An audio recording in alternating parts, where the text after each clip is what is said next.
Hello, my dear students.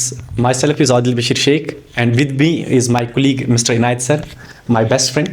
तो sir हम start करें? हाँ जी, ठीक है सर. तो सर जब हम बात करते हैं कोलिजन थ्योरी जो कि बेस्ड है on kinetic theory of gases, तो इसके हिसाब से कोलिजन थ्योरी के हिसाब से अगर किसी रिएक्शन को होना है तो किसी भी रिएक्शन को होने के लिए रिएक्टेंट मॉलिक्यूल्स को आपस में कोलाइड करना होगा. करेक्ट, ठीक है. करेक्ट. तो जब हम गैसियस मॉलिक्यूल्स की बात करते हैं सर, वहाँ पे तो नंबर ऑफ कोलिजन्स बहुत ही ज़्यादा हाई होते हैं. बिल्कुल. तो कोलिजन थ्योरी के हिसाब से एक और भी पॉइंट ये है कि जितने नंबर ऑफ कोलिजन ज़्यादा होंगे उतनी रिएक्शन की रेट फास्ट होगी. बिल्कुल. तो इसके हिसाब से मतलब इसके हिसाब से गैसियस मॉलिक्यूल्स के हिसाब से अगर गैसेस में नंबर ऑफ कोलिजन्स ज़्यादा होते हैं तो इसके हिसाब से हमारे पास जो रिएक्शन होनी चाहिए थी वो फ्रैक्शन ऑफ सेकंड्स के अंदर कंप्लीट होनी चाहिए थी. लेकिन जब हम इन्हीं रिएक्शंस सर लैब में बात करते हैं तो लैब में ये रिएक्शंस मिनट्स में कंप्लीट होती है. ऐसा क्या है सर, इसके पीछे लॉजिक क्या है? बहुत अच्छा क्वेश्चन है और ये बहुत सारे बच्चों का डाउट भी होता है. देखो बच्चों, यहां पे डाउट क्या होता है ना कि कोलिजन थ्योरी है, सर ने कहा बिल्कुल सही है. किस पे बेस्ड है? तो काइनेटिक थ्योरी ऑफ गैसेस पे बेस्ड है, जिसको प्यार से क्या बोलते हो तुम लोग? बिल्कुल सही, केटीजी बोलते हो. अगर ये थ्योरी केटीजी पे बेस्ड है, केटीजी बोले तो काइनेटिक थ्योरी ऑफ गैसेस, तो अगर हम इस थ्योरी को गैसेस पे अप्लाई करें और सर ने कहा कि गैसेस के अंदर नंबर ऑफ कोलिजन ज्यादा होंगे, तो ऑब्वियस सी बात है अगर नंबर ऑफ कोलिजन ज्यादा होंगे तो रेट ऑफ रिएक्शन फास्ट होनी चाहिए. मतलब जो हमारा प्रोडक्ट आ रहा है एक तो ज्यादा आना चाहिए और बहुत ही सेकंड्स में, फ्रैक्शन ऑफ सेकंड्स में आना चाहिए. लेकिन जब हम लैब में जाते हैं तो होता क्या है कि हमें मिनट्स में कुछ मिनट लग जाते हैं, 5 मिनट, 10 मिनट, 15 मिनट, कुछ टाइम लगता है. तो ऐसा क्यों होता है? तो देखो, ये जो कोलिजन थ्योरी दी है ना, किसने दी है? ये दो साइंटिस्ट ने दी है. तो उन दो साइंटिस्ट, उनका नाम क्या था? Max Trautz and William Lewis. तो उनके दिमाग में भी ये बात आई. तो जब उनके दिमाग में ये बात आई तो उन्होंने क्या करा? उन्होंने कहा देखो ये थ्योरी बेस्ड है गैसेस पे, तो क्यों ना हम, और ये थ्योरी किस पे बेस्ड है? गैसेस पे बेस्ड है. और थ्योरी कहती क्या है कि किसी भी रिएक्शन को होने के लिए रिएक्टेंट मॉलिक्यूल्स का आपस में कोलाइड होना. सपोज करो अगर ए है और बी है, मिलके क्या बना रहे हैं? सी. कुछ प्रोडक्ट है. तो मुझे बताओ अगर ए से ही टकराएगा और बी से टकराएगा तो क्या सी बनेगा? आपस में टकराने से कैसे प्रोडक्ट बन सकता है सर? मतलब खुद से टकराने से प्रोडक्ट नहीं बन. कोई खुद से कैसे टकरा सकता है? खुद से तो नहीं टकरा सकते ना. जब ए बी से टकराएगा मतलब कोलिजन जो है मस्ट कंडीशन है. Correct sir? अगर कोलिजन होगा तभी जाके प्रोडक्ट बनेगा. तो इनके दिमाग में भी ये बात आई. तो इन्होंने क्या करा? इन्होंने कहा क्यों ना अपन ऐसा करें कि बहुत सारे गैसेस के लिए उनका कोलिजन वैल्यू कैलकुलेट कर लें, इजी हो जाएगा. तो इन्होंने क्या करा? इन्होंने बहुत सारे गैसेस के लिए उनका कोलिजन वैल्यू कैलकुलेट करा. और जो कोलिजन वैल्यू कैलकुलेट करा उन्होंने एक नाम दिया उसको, कोलिजन फ्रीक्वेंसी, जिसको हम डिनोट करते हैं Z से. और जो निकल के आया, जो निकल के कितना आया? वो आया 10 की पावर 25 टू 10 की पावर 28 कोलिजन्स पर सेकेंड इन यूनिट वॉल्यूम. एक यूनिट वॉल्यूम के अंदर एक सेकंड में कितने कोलिजन हो रहे हैं? 10 की पावर 25 से लेके 10 की पावर 28. अब तुम कहोगे क्या ही तो बड़ी बात है, हो रहे हैं तो ठीक है, इसमें कौन सी बड़ी बात है? देखो इसमें बड़ी बात क्या है? ये जो कोलिजन्स है ना 10 की पावर 25 से लेके 10 की पावर 28, ये एक बहुत बड़ा वैल्यू है. क्या है? नहीं, बहुत बड़ा भी नहीं कह सकते हम, बहुत बहुत बड़ा वैल्यू है. ठीक है. अब इसका बड़ापन नजर नहीं आ रहा होगा सर, है ना? इसका बड़ापन देखे. जी सर. देखो अगर तुम्हें इसका बड़ापन नजर नहीं आ रहा ना, क्या करोगे? घर जाना, कॉपी लेना और कॉपी के अंदर 1 लिखना. 1 के बाद क्या करो? 0 लगाते जाओ. कितना हुआ? 10. 100, 1000, 10,000, कितना हुआ? लाख, 10 लाख, करोड़, 10 करोड़, अरब, 10 अरब, खरब, 10 खरब, नील, 10 नील, पदम, 10 पदम, शंख, 10 शंख. अरे गिनती खत्म होगी. हाँफने लग गया, लेकिन गिनती खत्म नहीं हुई. देख रहे हो कितना बड़ापन है इस वैल्यू का? कितना बड़ापन है? अभी तो कुछ ही 0 लगाए, कितने लगाने हैं? 28. 10 की पावर. और इतने कोलिजन्स कहां पे हो रहे हैं? यूनिट वॉल्यूम कितना होता है सर? इतना छोटा सा, इतना सा, इतू सा.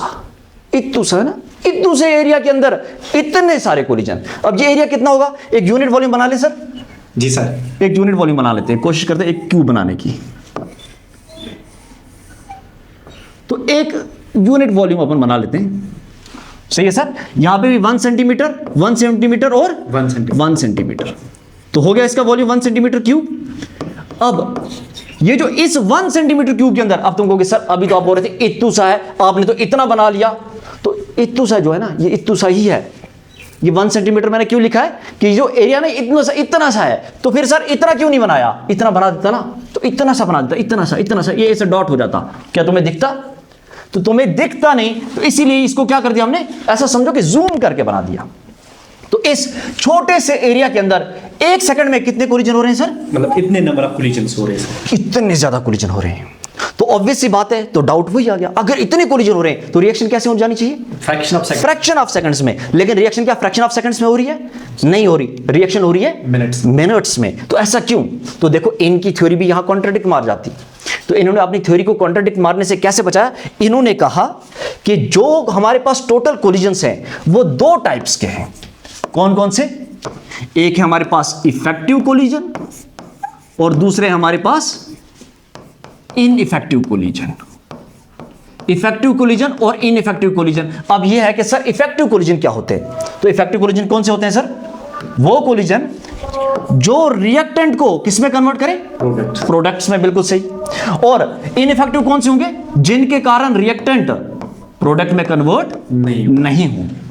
अब जो रिएक्टेंट्स प्रोडक्ट में कन्वर्ट हो रहे हैं इनको हम बोलेंगे एक्टिव मॉलिक्यूल्स। सही है सर? जी सर, इनको हम बोलेंगे एक्टिव मॉलिक्यूल्स। इतनी बात समझ आई सर? जी सर। इसलिए मतलब रिएक्शन, ओके, हाँ आप बोलिए सर, माइक बोलिए।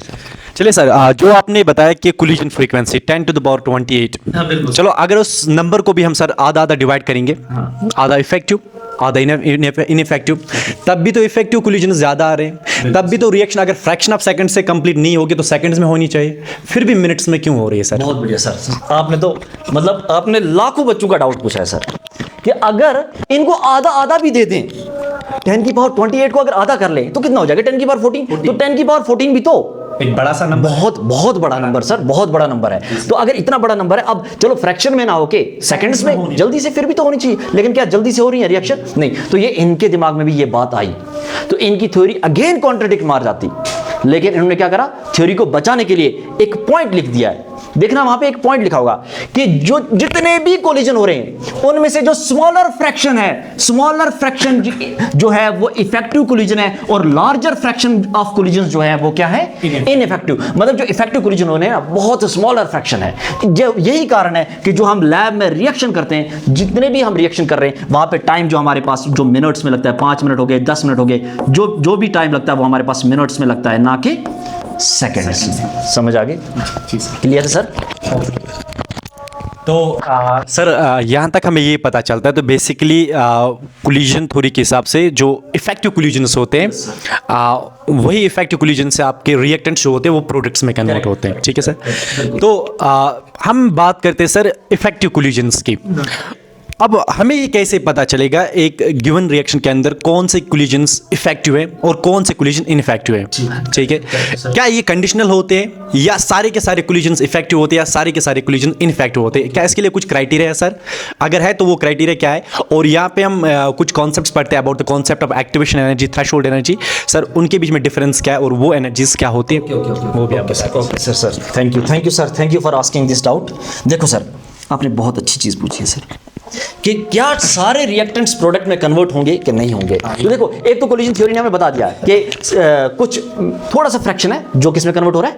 प्रोडक्ट में। मेजर जो है वो कन्वर्ट, हाँ। अब उस थोड़े से में भी कौन से रिएक्टेंट्स प्रोडक्ट में कन्वर्ट होंगे, तो उसके लिए कुछ कंडीशन है। कंडीशन क्या है? पहली कंडीशन है कि मिनिमम एनर्जी होनी चाहिए, मिनिमम एनर्जी होनी चाहिए। और दूसरी कंडीशन है कि जो कोलिजन हो रहे हैं, ये कोलिजन जो है ये प्रॉपर ओरिएंटेशन में होने चाहिए। इनकी जो ओरिएंटेशन है वो क्या होनी चाहिए? प्रॉपर ओरिएंटेशन होनी चाहिए। अब आपने एक डाउट यहाँ पे, और मतलब डाउट में ही एक और चीज बता दी कि थ्रेशोल्ड, और अब ये जो मिनिमम एनर्जी है ना, ये 2 टाइप की एनर्जी यहाँ पे होती है सर। कौन कौन सी दो टाइप की आपने बता दिया सर? एक्टिवेशन एनर्जी, बिल्कुल सही सर। एक तो है थ्रेशोल्ड एनर्जी, टीई बोले तो थ्रेशोल्ड एनर्जी, और एक्टिवेशन एनर्जी को अपन कैसे लिखते हैं? ईए। बिल्कुल सही सर। अब ये दो एनर्जी होनी चाहिए। अब इन एनर्जी से भी पहले ये दोनों कंडीशन अगर फॉलो होंगी ना, तब जाके एक इफेक्टिव कोलिजन होगा। तो सर इसका ये मतलब है कि अगर किसी कोलिजन को इफेक्टिव बनना होगा, बिल्कुल सही सर, ठीक है, तो इफेक्टिव कोलिजन्स बनने के लिए एक कंडीशन, एक क्राइटेरिया है। एक तो एनर्जी मिनिमम होनी चाहिए, मिनिमम एनर्जी होनी चाहिए, ठीक है, और सेकंड विद प्रॉपर ओरिएंटेशन। तो हम ये बता सकते हैं कि किसी भी रिएक्शन के अंदर कौन से कोलिजन्स इफेक्ट होंगे, इसके पीछे दो कंडीशन, एक है एनर्जी ओरिएंटेशन, एनर्जी इफेक्ट, और दूसरा हम कह सकते हैं ओरिएंटेशन इफेक्ट, ठीक है सर। ओके सर, तो अब हमें ये सर ये बता दीजिए कि ये एक्टिवेशन एनर्जी क्या है और ये थ्रेशोल्ड एनर्जी क्या है, और दोनों के बीच में बेसिकली डिफरेंस क्या है? ओके सर, ठीक है, ओके ठीक है सर। देखो सर, पहली बात इफेक्टिव कोलिजन आपने बोला कि दोनों कंडीशन फॉलो होनी चाहिए। ऐसा नहीं है सर कि अगर एक कंडीशन फॉलो होगी और एक कंडीशन फॉलो नहीं होगी तो उस कोलिजन को इफेक्टिव कोलिजन नहीं बोला जाएगा। इफेक्ट के लिए ये दोनों कंडीशन और दोनों साथ साथ, मतलब दोनों एक साथ फॉलो होनी चाहिए, करेक्ट, साइमल्टेनियसली। अब बात आती है मिनिमम एनर्जी की, ठीक है सर। और मिनिमम एनर्जी में सबसे बड़ा डाउट है कि थ्रेशोल्ड एनर्जी और एक्टिवेशन एनर्जी, करेक्ट सर? जी सर। अब देखो सर, थ्रेशोल्ड एनर्जी होती क्या है? तो थ्रेशोल्ड एनर्जी होती है minimum energy which reactant molecule must possess to do a chemical reaction। मतलब एक रिएक्टेंट मॉलिक्यूल के पास कुछ एनर्जी होनी चाहिए केमिकल रिएक्शन के लिए, मिनिमम एनर्जी, ताकि वो केमिकल रिएक्शन में जाए, मतलब एक टारगेट एनर्जी। थ्रेशोल्ड एनर्जी को क्या बोलूंगा मैं? एक टारगेट एनर्जी। और दूसरा है एक्टिवेशन एनर्जी, ये क्या बोलते, इसको बोलेंगे हम मिनिमम एक्स्ट्रा एनर्जी, ठीक है। यहां पे बड़ा कंफ्यूजन होता है सर। यह है टारगेट एनर्जी और यह है एक्स्ट्रा एनर्जी, जो हमें बाहर से या जो हम एक्सटर्नल सोर्स से भी रिक्वायर्ड, हमेशा एक्सटर्नल सोर्स से नहीं होगी, मतलब जनरली हम समझने के लिए ऐसा मान लेते हैं कि ये एक्स्ट्रा अमाउंट ऑफ एनर्जी चाहिए, और यह है टारगेट एनर्जी। अब इसको सिंपल वर्ड्स में कैसे समझे? तो देखो सर, मैं इसको सिंपल वर्ड्स में समझाने की बहुत ही कोशिश करता हूं। सपोज करो सर, हमारी क्लास चल रही है 8th फ्लोर पे। कहां पे चल रही है सर? 8th floor. सपोज करो ये हमारी क्लास चल रही है और हम हैं अभी 8th फ्लोर पे, हम एक काई की बिल्डिंग में, और 8th फ्लोर पे हमारी क्लास चल रही है अभी, ठीक है। और हमारी क्लास जो चल रही है 8th फ्लोर पे, और क्लास का टाइम भी हम सपोज मान लेते हैं, सपोज इस टाइम दिन के दोपहर के 1:30 बजे है, दोपहर का 1:30 बजा और यहां पे क्लास चल रही है, करेक्ट सर। अब हो क्या रहा है कि अब बच्चों को क्लास में आना है, उनका टारगेट क्या है बच्चों का, कि उनको क्लास अटेंड करनी है। जी सर। अब बच्चे कहां हैं? बच्चे हैं अभी ग्राउंड फ्लोर पे, ये ग्राउंड स्टेट मान लेते हैं, ग्राउंड फ्लोर पे हैं। जी सर। अब बच्चे हैं ग्राउंड फ्लोर पे, टारगेट क्या है उनका? 8th floor. तो ये जो इनको ग्राउंड फ्लोर से 8th फ्लोर पे आने के लिए कुछ एनर्जी चाहिए, तो कौन सी एनर्जी होगी sir? That's what we call it threshold, target energy, correct sir. ये इनकी टारगेट एनर्जी कि ग्राउंड स्टेट से कहां आएंगे ये? 8th फ्लोर पे। ओके, क्लियर है सर। अब क्लास कितने टाइम पे चल रही है हमारी? 1:30 बजे, मतलब बच्चे 1:30 बजे आ रहे हैं। तो अगर बच्चे 1:30 बजे आ रहे हैं तो कुछ खा पी के आ रहे होंगे सर, कुछ खा पी के आ रहे होंगे। सपोज करो उन्होंने खाया पिया मस्त आराम से, और वो आ गए, और आके वो जैसे ग्राउंड स्टेट पे पहुंचे, और ग्राउंड स्टेट पे, ग्राउंड फ्लोर पे आए, काई की बिल्डिंग पे 8th फ्लोर पे चल रहा है, और हमारे पास लिफ्ट नहीं है सर। अब बच्चा क्या करेगा? सीढ़ियों से आएगा। जी सर। अब बच्चा खा पी के आ रहा है, तो सीढ़ियों से आया, उसने 1st फ्लोर चढ़ा, 1st फ्लोर चढ़ा, थी इसके पास ठीक ठाक एनर्जी, क्योंकि अभी खाना खा के आया है। उसके बाद कहां चढ़ा वो? 2nd floor. और 2nd फ्लोर पे चढ़ते ही ये बच्चा ढेर हो गया। क्या हो गई? ढेर हो गया, क्योंकि इसकी एनर्जी क्या हो गई? खत्म हो गई, खत्म हो गई। तो ये जो इसके पास थी ना, ये अपनी एनर्जी थी, इसको हम बोलेंगे एवरेज एनर्जी। क्या बोलेंगे सर? Average energy. और ये क्या है इसकी? टारगेट एनर्जी, जो कि हाँ, जो थ्रेशोल्ड एनर्जी, जिसकी जो इसका टारगेट है, तभी यहां पहुंचेगा, तभी जिसकी रिएक्शन होगी, करेक्ट है सर। अब ये यहां पे ढेर हो गया, अब क्या करेगा ये? अब क्या करेगा ये? अब इसको बाहर से एक्सटर्नल एनर्जी चाहिए ना, जी सर। कहीं ना कहीं से एक्सटर्नल एनर्जी चाहिए। अब बाहर से एक्सटर्नल एनर्जी देगा कोई बाहर का सोर्स होगा। तो अपने पास कौन है? अपने पास मजीद साहब है। जी सर। सपोज करो मजीद साहब की एंट्री होती है यहां पे। अब मजीद साहब मैथ्स में बड़ा तेज है, उसने क्या करा? बच्चा 2nd फ्लोर पे पहुंच गया है। पहुंचना कहां पे उसको? 8th फ्लोर पे। तो उसने क्या करा? 2nd से 8th पे जाना है, कितने फ्लोर और चढ़ने हैं इसको। तो उसने क्या, उसने फटाक से मैथ्स लगाई, क्योंकि मैथ्स में बहुत तेज है।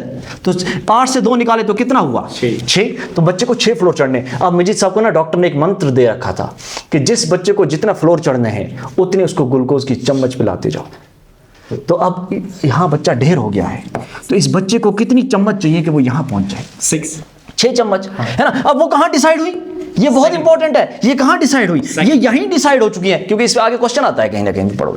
ये यहीं डिसाइड हुई कि और कितनी एनर्जी चाहिए। तो देखो यहाँ पे मिजिद साहब की एंट्री हुई और मिजिद साहब ने यहाँ पे चुपचाप 6 चम्मच पिलाई, और जैसे ही 6 चम्मच पिलाई तो कुछ एक्सटर्नल एनर्जी मिली जी सर। और ये जो एक्सटर्नल एनर्जी मिली तो तुम कहाँ पहुंच गए? सीधा 8th फ्लोर पे। और इस एनर्जी को क्या बोलेंगे हम? एक्टिवेशन। तो ये होती है minimum extra amount of energy, और ये है जो एनर्जी चाहिए रिएक्टेंट को किसमें जानी चाहिए?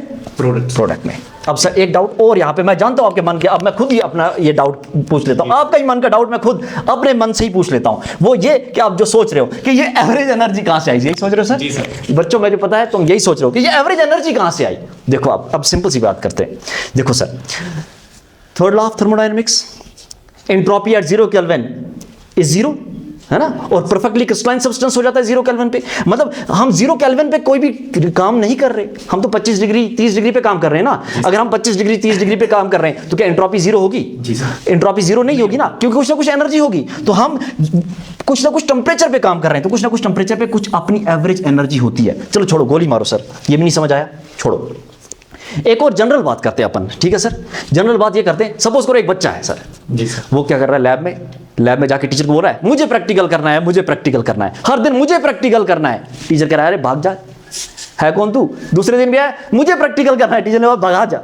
लेकिन एक दिन क्या होता है, टीचर सामने से बोलता है भाई आजा आजा आजा आजा जरा ये प्रैक्टिकल कर। मुझे कितनी खुशी होगी सर उसको, कोई खुशी का ठिकाना होगा क्या? कल तक उसको कोई टेस्ट ट्यूब तक नहीं छूने दे रहा था, आज उसको टीचर बोल रहा है बेटा जा बोतल लेके आ, तो वो कैसे जाएगा? दौड़ता दौड़ता दौड़ता दौड़ता, खुशी खुशी। ये जो एनर्जी आई उसके पास, ये कौन सी एनर्जी है? उसकी अपनी एनर्जी। बिल्कुल सही सर, कौन सी एनर्जी? Average energy. तो एवरेज एनर्जी होती है मॉलिक्यूल्स के पास, लेकिन इतनी नहीं होती कि वो, हाँ हो सकता है कभी कभार उनके पास इतनी भी होती है कि वो टारगेट को अचीव कर ले, और कभी कभार नहीं होती। तो इतनी तो इनके पास एवरेज एनर्जी होती है, और ये जो होती है ना, ये एक्स्ट्रा अमाउंट ऑफ एनर्जी होती है तब। हाँ, एक्टिवेशन। और सर आपने ग्राफ देखे होंगे, जब भी आप ग्राफ बनाते हो ना एंडोथर्मिक एक्सोथर्मिक के, तो आपने यहां से ग्राफ बनाए होंगे, रिमेंबर? तो आप यहां 0 से क्यों नहीं बनाते? क्योंकि इनके पास कुछ ना कुछ, हम कहते हैं कि रिएक्टेंट मॉलिक्यूल्स के पास इनिशियली कुछ ना कुछ एनर्जी, और उसी को क्या बोलते हैं अपन? एवरेज। और फिर तुम यहां से यहां ग्राफ बनाते हो और फिर यहां चले जाते हो, इसको बोलते हैं हम एक्टिवेशन एनर्जी, बोलते हैं ना सर? जी सर। ये होती है जो हमने बाहर से एक्स्ट्रा एनर्जी थी। करेक्ट है सर? तो आई होप सर आपका डाउट क्लियर हुआ होगा। तो हम इसको समराइज करते हैं। तो बच्चों ये थी अबाउट कोलिजन थ्योरी। तो सर ने आपने देखा कि सर ने इस थ्योरी को कैसे एक्सप्लेन किया, तो हम समराइज करेंगे। तो कोलिजन थ्योरी के हिसाब से अगर किसी रिएक्शन को होना है, तो किसी भी रिएक्शन को होने के लिए रिएक्टेंट मॉलिक्यूल्स को आपस में कोलाइड करना होगा, ठीक है? फिर मैंने सर को बताया कि अगर उसके हिसाब से, थ्योरी के हिसाब से, अगर नंबर ऑफ कोलिजन ज़्यादा होंगे तो उसके हिसाब से रेट ऑफ रिएक्शन भी फास्ट होनी चाहिए। तो सर ने आपको बताया कि बेसिकली सारे के सारे कोलिजन से प्रोडक्ट्स नहीं बनते। ओनली कोलिजन्स को हम, कुछ जो कोलिजन्स हैं उनको हम 2 पार्ट्स में डिवाइड करते हैं, effective collisions, ineffective collisions. It's only the effective collisions जो हमें पढ़ने होते हैं, या जो जिनमें रिएक्टेंट्स आपके प्रोडक्ट्स में कन्वर्ट होते हैं। फिर सर ने आपको ये भी बताया कि अब आपको कैसे पता चलेगा कि कौन से कोलिजन्स इफेक्टिव है या कौन से कोलिजन्स इनइफेक्टिव है। तो उसके लिए सर ने आपको 2 फैक्टर्स बताए। One is what we called as energy effect, minimum energy होनी चाहिए, ठीक है? अब उसमें भी 2 तरह की एनर्जीज हमने डिस्कस की, सर ने डिस्कस की। One is what we called as activation energy, और दूसरी थ्रेशोल्ड एनर्जी। और सेकंड जो आपने बताया, सर ने बताया, that's what we call as orientation effect. Proper orientation होनी चाहिए। दोनों कंडीशंस अगर कोई रिएक्टेंट मॉलिक्यूल साइमल्टेनियसली फॉलो कर रहा है तो इफेक्टिव कोलिजन होगी। इफेक्टिव कोलिजन जब होगी तो आपका रिएक्टेंट प्रोडक्ट में। मैं यहां पे कंक्लूड, अब देखो एक रह गया ना, प्रॉपर ओरिएंटेशन। अगर इनको प्रॉपर ओरिएंटेशन चाहिए तो इनको क्या करना होगा? एक तो चैनल को सब्सक्राइब और डिमांड क्रिएट करें। अगर डिमांड होगी तो अगला वीडियो किस पे होगा सर? प्रॉपर ओरिएंटेशन पे। ठीक है बेटा, थैंक यू फॉर ऑल।